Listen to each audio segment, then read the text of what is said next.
sa aklat ni Mateo, Kabanata 24, versikulo 34. Matapos sabihin ni Jesus sa kanyang mga apostol ang mga tanda ng katapusan ng panahon patungo sa kanyang pangalawang pagdating, sinabi ni Jesus, "Katotohanang sinasabi ko sa inyo, hindi mawala ang lahing ito hanggang hindi pa natutupad ang lahat ng mga bagay na ito." Anong lahi ba ang tinutukoy ng ating Panginoong Jesus dito? Iyan ang ipapaliwanag natin sa video na ito. Ngunit bago iyon, siguraduhin nakasubscribe ka kaibigan sa ating channel at naklik ang bell icon para hindi mo malampasan ang mga susunod na mga videos na talaga namang magbibigay sa atin ng lalong pagkamangha sa salita ng ating Panginoong Diyos. By the way, bago natin ituloy, aling henerasyon sa palagay mo ang tinutukoy ng ating Panginoong Jesus at bakit? I-share mo naman sa comment section ang iyong opinyon. Salamat kaibigan.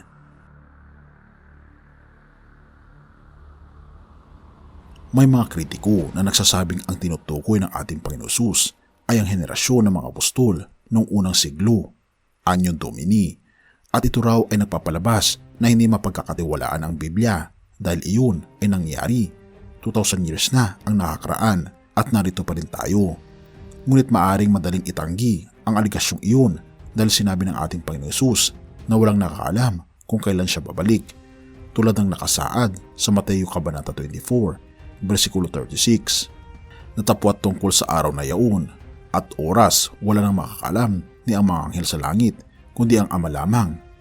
At sa versikulo 44, sinabi ng ating Panginoong Jesus, "Kaya't lagi kayong maging handa sapagkat darating ang Anak ng Tao sa oras na hindi nyo inaasahan."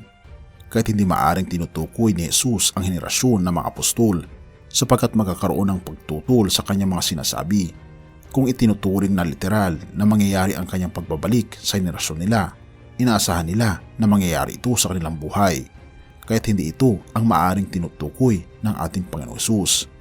May ilang mga scholar ng Biblia na nagsasabing ang henerasyon na tinutukoy ng ating Panginoong Jesus ay ang henerasyon ng mga makasalanan na binanggit niya sa Marcos Kabanata 8, versikulo 38 na nagsasabing, "Kapag ikinahiya ninyo ako at ang aking mga salita sa harap ng mga taksil at makasalan ng mga tao sa panahong ito, ikakahiya rin kayo ng Anak ng Tao pagparito niya, nataglay ang dakilang kapangyarihan ng kanyang Ama at kasama ang mga banal na anghel."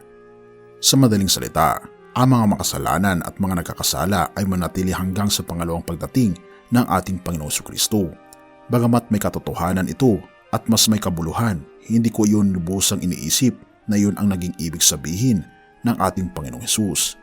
Upang malaman ang eksaktong henerasyon na tinutukoy ng ating Panginoong Jesus, mahalaga na unawain natin kung ano ang ibig sabihin niya sa lahat ng mga bagay. Muling bigkas ng ating Panginoong Jesus sa Mateo 24, verse 34. "Tandaan ninyo, magaganap ang lahat ng mga ito bago maubos ang salinlahing ito." Ang mga bagay na tinutukoy ng ating Panginoong Jesus ay ang mga tanda ng kanyang pangalawang pagdating, ang huling mga tanda na binanggit ng ating Panginoong Jesus bago ang kanyang pagbabalik ay matatagpuan sa Mateo Kabanata 24, versikulo 29. Pagkatapos ng kapighatian sa mga araw na iyon, magdidilim ang araw, hindi magliliwanag ang buwan, malalaglag mula sa langit ang mga bituin, at mayayanig ang mga kapangyarihan sa kalawakan.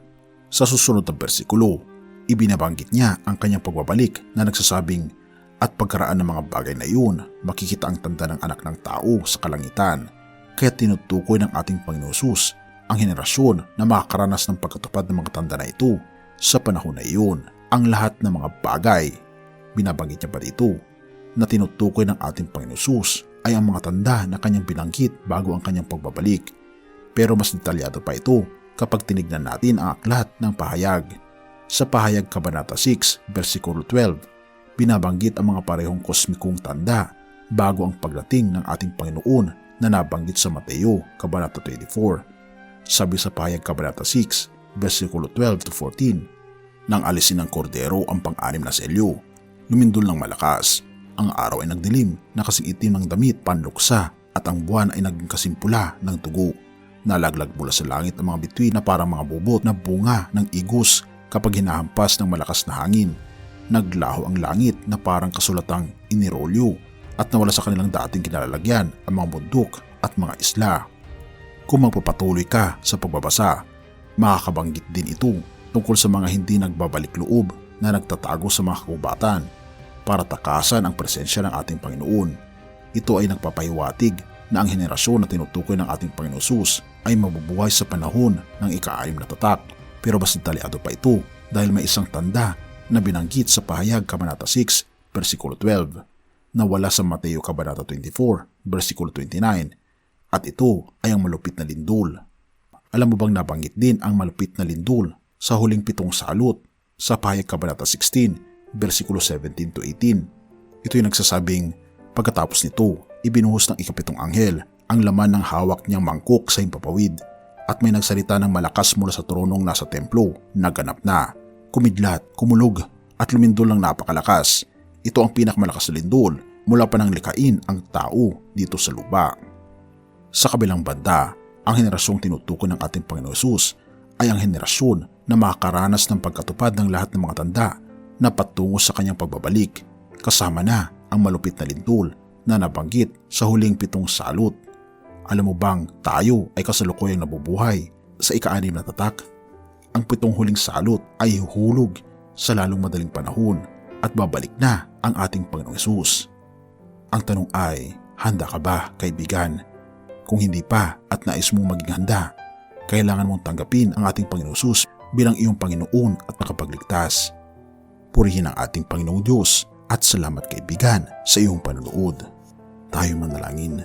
Ama naming banal, makapangyarihan naming Diyos, amin pong itinatalaga ang aming buhay sa inyo ngayon. Sinusuko po namin ang aming buong pagkatao sa aming Panginoong Kristo na siyang aming tagapagligtas. Tulungan kami, Panginoon, na maging matatag at magkaroon ng pananampalataya na mas malalim habang kami, Panginoon, ay pumupunta sa huling kapanahunan. Gabayan kami, Panginoon, hanggang sa kawakasan ng mundong ito at tulungan kaming ihanda ang lahat ng mga tao sa aming paligid upang sila rin ay maging handa. Purihin ka, o aming Panginoong Diyos, at patawarin po kami sa lahat ng aming pagkukulang at pagkakasala, pagkat ito ay aming samatiling sa matamis na pangalan ng aming Panginoong Jesus. Amen.